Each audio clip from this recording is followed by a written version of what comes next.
ولا تزر وازرة وزر أخرى.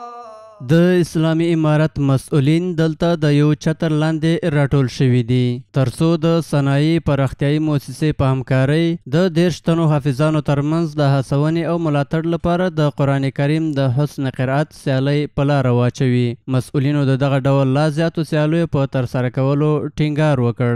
10 ښکاریان زیاتو کم دا د مختلفو مدرسو څخه راوړل شوي دي. نو هدف د دې جلسې هغه دا دی چې زموږ د هیوادوالو بیا خصوصا د ولایت بلخ د ولایت د قرآن عظیم شان سره چې موږ امام باندې راوړی دی او دا الهی کتاب دی چې د دې سره شوق و ذوق د ټولو پیدا شوي.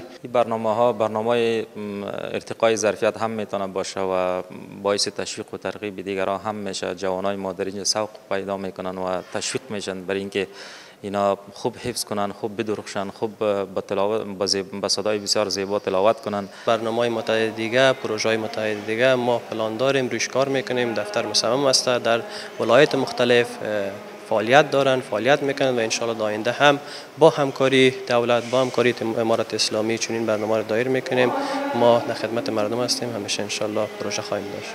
په یاده برنامه کې ګډون کوونکو د دغه ډول سیالیو په لار اچولو څخه خوښي څرګنده کړه او ټینګار یې وکړ چې په راتلونکي کې د هم ورته سیالۍ په لار واچول شي.